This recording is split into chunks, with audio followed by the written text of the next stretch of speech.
और जैसे ही आंख खुली, पहले वहां से लाइट चल के बुद्धि में आई, मन में आई, इंद्रियों में आकर के शरीर में आ जाती। ये सब के सब सक्रिय हो जाते, सबके सब सक्रिय हो जाते। जैसे जैसे 3 लट्टू हो, ऐसा समझ लो, 3 लट्टू तार, 1 2 3, और तीनों में बैट स्विच लगा, दोनों में बैट स्विच लगा हुआ हो, तो जब आपने बैट स्विच ऑफ नहीं किया तो लाइट तीनों लट्टुओं को जलाई। बात समझ में आई नहीं आई? और जब अगले वाले का बैट स्विच आपने ऑफ कर दिया तो क्या होगा? 1 0 हो गया, 2 जलते रहेंगे। फिर दूसरे वाले को भी आपने ऑफ कर दिया तो 1 जलता रह जाएगा, दोनों 0 रहे। और फिर आपने दोनों को धीरे से ऑन किया तो लाइट फिर आगे बढ़ी तार से, और इस लट्टू को भी प्रकाशित कर दिया, उसको भी कर दिया। समझ में आ रहा है कि नहीं? इसी तरह से आपके अंदर भी शुद्ध चेतन तत्व जो आत्मा है, वो न्यूट्रल तत्व है, वो सूर्य है, वो सूर्य है। क्योंकि सूर्य आत्मा जागतस्तस्थु खश्च। वेद भगवान कहते हैं कि सूर्य आपकी आत्मा है। आपकी आत्मा में कैसी लाइट है? बोले जैसे सूर्य में। आपकी आत्मा कैसे निर्मल निष्कलंक है? बोले जैसे सूर्य निर्मल निष्कलंक है। आपकी आत्मा कैसे निश्चिंत है? बोले जैसे सूर्य निश्चिंत है। और बराबर सक्रिय रहते हैं। कई लोग कहते हैं भाई एकांत में बैठ जाओ जंगल में, गुफा में, तब तो शांति है, समाज में रह करके नहीं हो सकती। पर सूर्य भगवान सब समाज में 24 घंटा रह के भी अपने आप में मस्त रहते हैं कि नहीं रहते हैं? बोलो क्या? आप अपनी 2 बत्तियां बना लो, 2 बत्ती। जैसे किसी से आपका अटैचमेंट हो गया, मान लिया जाए घर की पत्नी भी और दूसरे से भी हो गया, या घर का पति है और दूसरे से भी हो गया। अब आपके उस समय 2 बत्तियां हैं कि नहीं? कि घर में रहते आप काम भी कर रहे हैं, बाल बच्चों को संभाल रहे हैं, और एक वृत्ति आपकी उससे जुड़ी हुई जिससे अटैचमेंट है आप। ऐसा होता है कि नहीं होता? बोलो, होता है। यहां काम होता रहेगा और दूसरी वृत्ति, माने एक वृत्ति के 2 छोर हो गए, 2 किनारे। एक किनारा शरीर से जुड़ा रहता है और दूसरा किनारा वहां जुड़ा रहता है। तो इसी तरह से आप ये संसार में अटैचमेंट पैदा करने के बजाय सूर्य भगवान से अटैचमेंट पैदा कर लो। तो एक वृत्ति आपकी संसार में रहेगी और दूसरा छोर उसका जुड़ा रहेगा। हम वो है, निष्क्रिय और न्यूट्रल तत्व है। हमारी आत्मा सूर्य है, सूर्य, सूर्य आत्मा जागतस्तस्थु खश्च। ये वेद भगवान कह रहे। सूर्य नारायण तुम्हारी क्या है? अच्छा, तुम आत्मा को कभी भूलते हो और सूर्य को कभी याद करते हो? मजेदार बात है क्या नहीं? आत्मा को कभी भूलते नहीं और सूर्य के प्रकाश में सारा काम करते, पर सूर्य कभी याद आते नहीं आप। तो जैसे आप अपने को कभी नहीं भूल पाते हो, इसी तरह यदि आप सूर्य को न भूल पाओ, नहीं? बड़ी सुंदर बात है, समझने की है कि सूर्य के बिना हमें कोई रूप दिख ही नहीं सकता। प्रकाश के बिना हमें कोई रूप दिख ही नहीं सकता। पावर भी सूर्य का ही रूप है, अग्नि भी सूर्य का रूप है। अंधकार में कोई रूप नहीं दिखेगा। रूप तभी दिखेगा जब प्रकाश होगा। अच्छा, कोई रूप हमें दिखा, हम रूप देख लेते हैं, पर प्रकाश से दिखा और प्रकाश सूर्य नारायण का है, ये बात हमारे दिमाग में नहीं रहती। हम जिसके माध्यम से रूप देख रहे हैं उस माध्यम को हम भूल जाते हैं और रूप को देख के अटक जाते हैं। अगर इतनी हम सावधानी बरत लें कि जहां भी कोई रूप दिख रहा है वो हमारे सूर्य के कृपा से, प्रकाश से दिख रहा है और वो हमारा आत्मा है, वही हमारी असली आत्मा। ये बात पहले कही जा चुकी है कि सूर्य ऊपर और विषय नीचे है, इसलिए विषयों वाली इंद्रियां भी नीचे बनाई हुई हैं और सूर्य से संबंधित आपकी जो नेत्रेंद्रिय है उसको ऊपर बनाया गया है। अगर आप सूर्य का चिंतन करेंगे तो आपकी वृत्ति ऊपर की ओर जाएगी और जब शरीर छूटेगा तो आप ऊपर चले जाओगे। और विषयों वाली इंद्रियां नीचे बनाई भगवान, मलमूत्र के गंदगी में उन्होंने विषय सुख दिया और ये संकेत दे दिया कि अगर यहीं चिपके रहे तो नरक में जाओगे, मलमूत्र में जाओगे, नीचे ही पड़े रह जाओगे। बोलो सूर्य नारायण भगवान की। ये बात पहले भी कही जा चुकी है, दोहराई इसलिए जा रही है कि बुद्धि में आ जाए। इसलिए महापुरुष लोग हमेशा चेतन का चिंतन करते, जड़ का चिंतन नहीं करते, गंदगी का चिंतन नहीं करते। आदि शंकराचार्य महाराज सन्यासियों का वैराग्य दृढ़ करने के लिए कितनी सुंदर बात कहते हैं। नारी के शरीर में जो अंग है, नारी का जो उरोज है, वक्षस्थल है, चेस्ट है, बोले क्या है ये? बोले कुछ मांस का हिस्सा बढ़ गया है, मांस का लोथड़ा थोड़ा सा बाहर निकल आया है, उसमें तुम सुख ढूंढ रहे हो क्या? वैरागियों के वैराग को दृढ़ करने के लिए वो कहते हैं कि ये इसमें सुख कहां है, ये तो तेरी सुख की एक कल्पना है, ये तो एक मांस आदि है और उसमें नसें नसें पीली नीली नसें भरी पड़ी हैं, गंदगी भरी पड़ी है और इंद्रियों से हमेशा गंदगी निकलती रहती है। मनुष्य का शरीर सबसे ज्यादा गंदा, 9 इंद्रियां हैं मनुष्य की, सबसे गंदगी निकलती, सबसे गंदगी निकलती। तो ये तो रेशम के थैले में मैला भर दिया है, रेशम के थैले में मैला भरा हुआ। ये चमड़ी तो रेशम की तरह चमक रही है, चाहे स्त्री की हो चाहे पुरुष की हो, पर अंदर अगर देखा जाए तो क्या है इसके अंदर? गंदगी ही गंदगी तो भरी हुई है। क्षरन नवद्वार मगार में तत् बिण मूत्र पूर्णम मधुपैति कान्या। जब पिंगला को वैराग्य हुआ तो वो कहती है मुझे धिक्कार है, मैंने पैसे के लिए पुरुषों का चिंतन किया, पुरुषों से मैंने सुख चाहा, लेकिन इस सुख शरीर है क्या? तो वो कहती क्षरन नवद्वार मगार में तत् बिण मूत्र पूर्णम मधुपैति कान्या।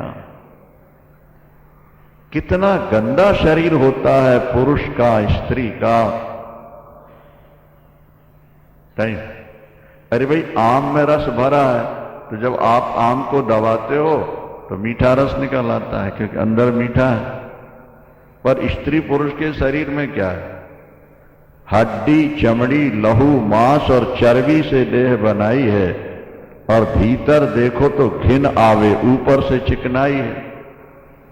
लार पीव मल मूत्र पित्त कफ नखटी खूंट और पोटा है और नीली पीली नस कीड़ों से भरा पेट का लोटा है। अगर तन खुल जाए कहीं तो, अगर तन खुल जाए कहीं तो थू थू कर नाक सिकोड़ेगा, सड़े पचे जरे गले तो देख सभी मुख मोड़ेंगे। और मल से उपजा मल में लिपटा, मल मलिन तू घूरा है, फिर भी अरे बंदे तू इतना मगरूरा है। देखो हमारा आपका शरीर गंदे रास्ते से ही बाहर आया हुआ। क्या भाई बुद्धि तो लगाओ जरा। माता के गर्भ में थे तो गंदगी में लिपटे हुए रहे और जब बाहर आए तो गंदे रास्ते से ही हम बाहर आए, और बाहर आते ही फिर मलमूत्र की गंदगी में बचपन में लिपटे रह गए। नहीं समझ में आएगा। और बड़े होकर के भी जो कुछ खाया पिया वो गंदा बन के ही निकालते रहे। कहते हैं कैसी अपवित्र जगह हो, आपको पूजन करना है, गाय के गोबर से पोछा लगा दो, शुद्ध। गंगा जल के छींटे दे दो, शुद्ध। नहीं, गोमयीम गौरीम फलमयम गणेशम, सुपारी में गणेश को बना लो और गोबर की गौरा बना लो। हमारे यहां गांव देहातों में गणेश गौर की पूजा होती है हर जगह। तो गणेश तो बना लेते हैं सुपारी के, और गौरा काहे की बनाते हैं? गोबर। और ये शास्त्रों में लिखा हुआ है, गोमयीम गौरी। गौरी किससे बनाओगे? दुर्गा जी किससे बनाओगे? गोमय, गोबर से बनाओगे। माने कितना पवित्र वो गोबर है, उसमें हम देवता का आवाहन करके पूजन करते हैं। रसोई में हम उसको पोत लेते हैं, पोछा लगाते हैं, पूजन कहीं करना हो देवताओं का तो। और खाती क्या बेचारी? रूखा सूखा तूड़ा भूसा खा लेती है, सूखा घास खा लेती है, और इतनी बढ़िया चीज निकालती है कि उसमें देवताओं की मूर्तियां बन सकती हैं। शास्त्रों में तो ये भी लिखा है कि आपको हवन करना है तो पहले पंचगव्य का प्राशन करना होगा। जब तक आप पंचगव्य का प्राशन नहीं करेंगे, आप यज्ञ में बैठने के अधिकारी नहीं होंगे। पंचगव्य क्या है?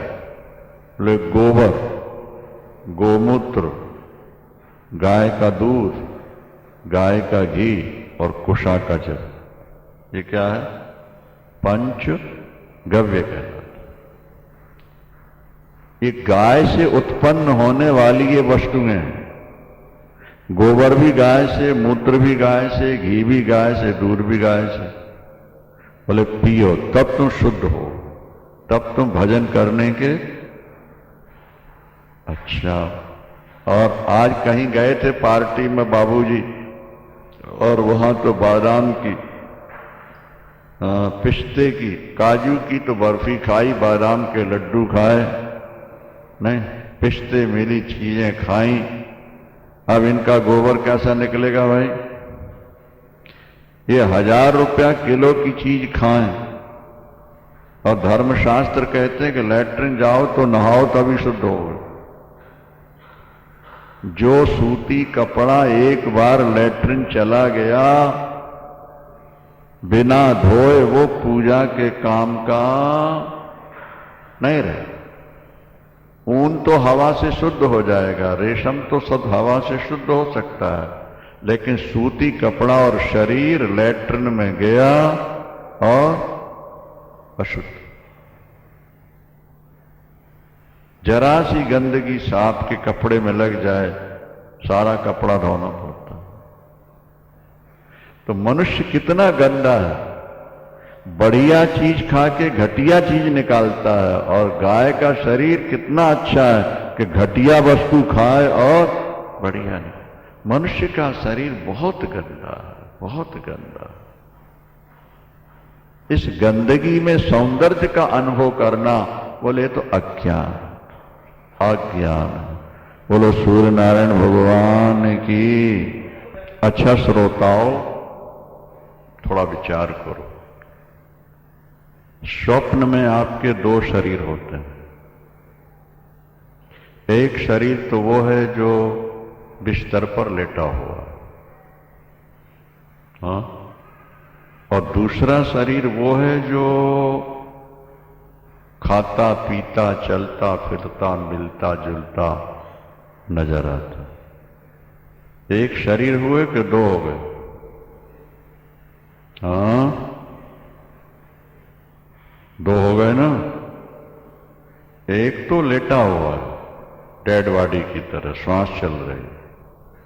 और दूसरा शरीर वो है जो हम किसी प्यारे से मिल रहे हैं, खा रहे हैं, चल फिर रहे हैं, कोई उग्रवादी आ गए तो भागने की, बचने की कोशिश भी हम कर रहे हैं, सांप दिख गया तो भागने की कोशिश कर रहे, उस समय अपना पूरा शरीर दिखता है कि नहीं?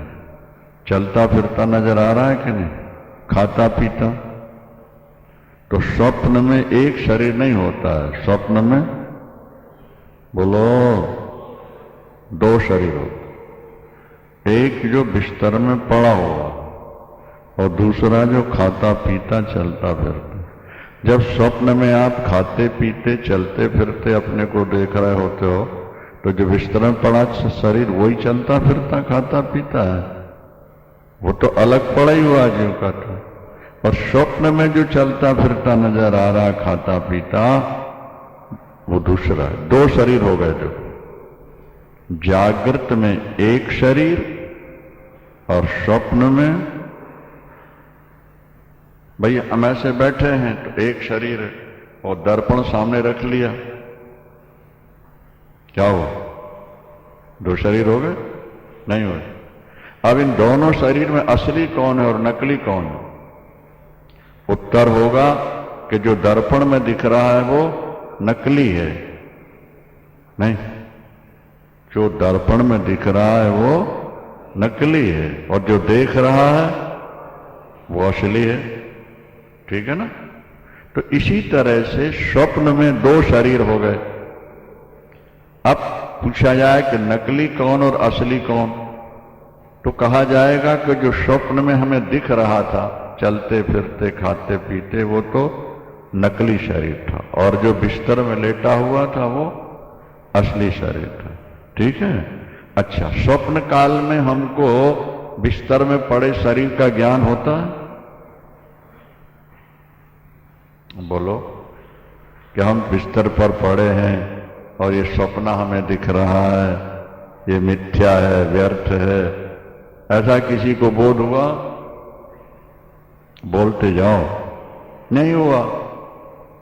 अब देखो असली शरीर कौन सा है? जो बिस्तर में पड़ा हुआ। नकली कौन सा है? खाते पीते।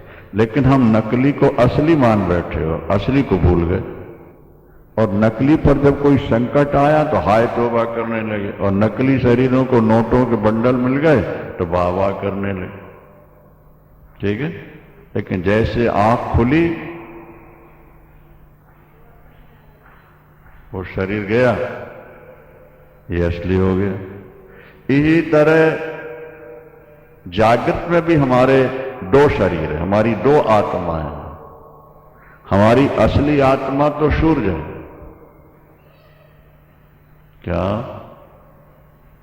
और नकली आत्मा प्रतिबिंब के रूप में शरीर में है। अज्ञान के कारण हम शरीर के प्रतिबिंब को असली मान बैठे हैं और जो हमारा असली है उसको हम भूले हुए हैं। जब हमें सदगुरु का संयोग मिलता है और सूर्य पुराण की कथा सुनने को मिली तो फिर ये बोध होगा कि हमारा असली स्वरूप वो सूर्य आत्मा जगतस्तस्थु खश्च। क्योंकि सूर्य में जो प्रकाश तेज है वो हमारे स्वरूप का ही है। हमारी आत्मा इतनी बड़ी है कि वो इस आकाश में भी नहीं समा सकती। आकाश भी आत्मा के एक देश में बसा हुआ है। तो बहुत ऊंची बातें हैं, जल्दी समझ में नहीं आती लोगों के। आत्म तत्व इतना विशाल है कि वो आकाश में भी नहीं समाएगा। आकाश भी आत्मा के एक देश में है। वो सुप्रीम पावर है, वो शुद्ध चेतन तत्व है, समष्टि चेतन तत्व है और वही हम हैं। माया के योग से, माया के संयोग से ये जो पांच भूत का पुतला माया ने बनाया, इसमें हमारा प्रतिबिंब पड़ा। हमने प्रतिबिंब कोई बिंब मान लिया और इसी में आसक्त होकर हम अपनी जिंदगी खराब कर रहे हैं। बोले सूर्य नारायण भगवान की। बार बार सुनते रहो और कहीं बोध हो जाए तो तुम शरीर में रहते हुए ऊपर उड़ जाओ। शरीर में रहते हुए भी ऊपर जाओ। प्रज्ञा प्रासाद मारोह्य पश्चित ब्रह्ममयम जगत।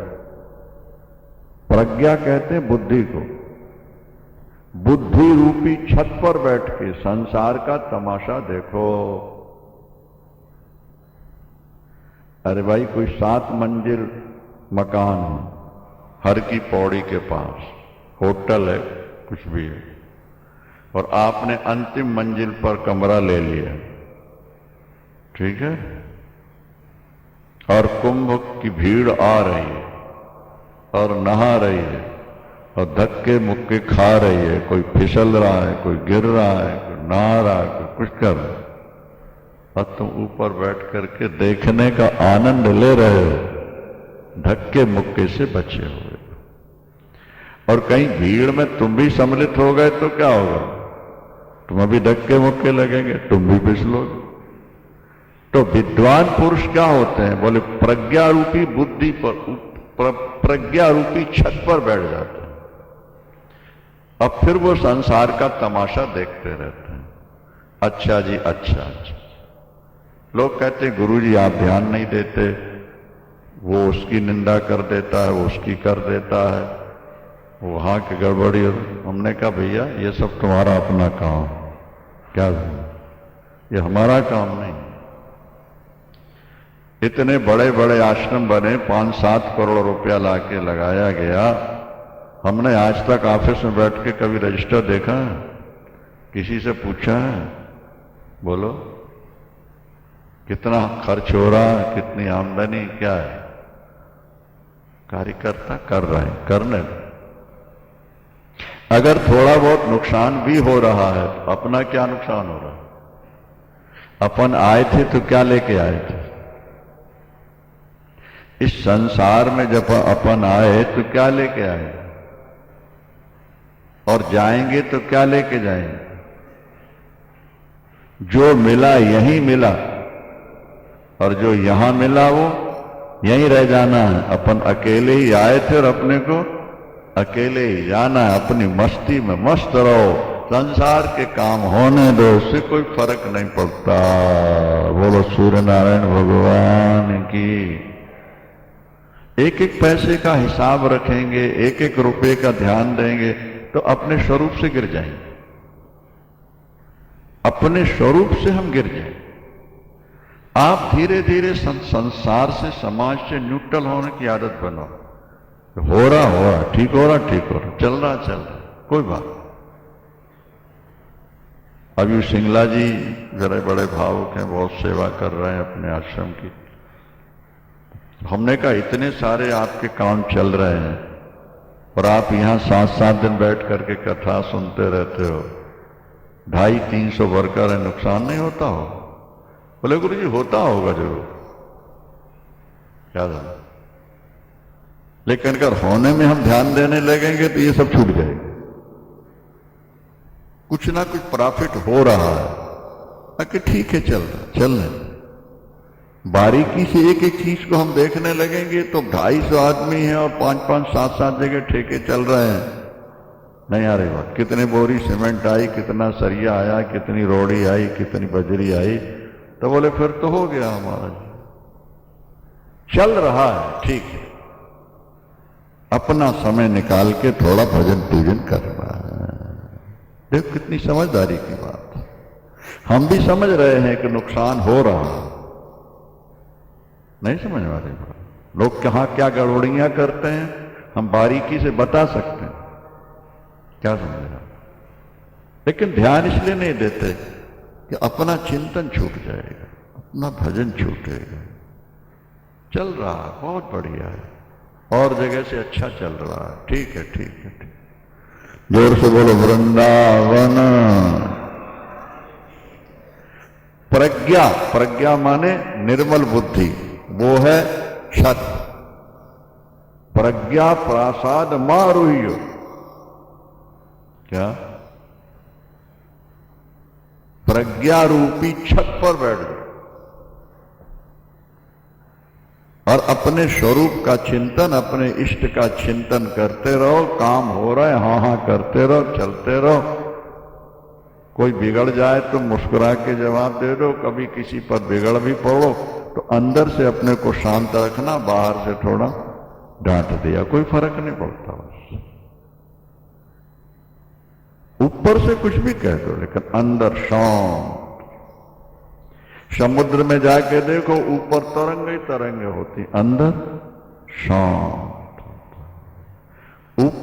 ऊपरी जीवन अलग बनाओ, अंदर का जीवन अलग बना के जीने की कला सीखो ना। जीने की कला सीख जाओ तो संसार में मौज ही मौज है, फिर तो कोई तकलीफ नहीं होती। तो इस तरह से सूर्य भगवान हमारी आत्मा है, हमारी ही नहीं, पशु पक्षियों की, सबकी आत्मा। उनकी ही जो किरणें हैं, इसके अंदर ऊर्जा है, इसके अंदर एक पावर है जो हमारे अंदर भरता है और हम सक्रिय हो जाते हैं, हम सक्रिय हो जाते हैं। आपने कभी देखा जैसे लाइट बंद होती है वैसे माइक बंद हो जाता है क्या? और लाइट चालू होती है, माइक चालू हो जाता है। तो अब माइक में जो ध्वनि विस्तार की योग्यता है वो माइक की है कि पावर की है? ना, पावर की है।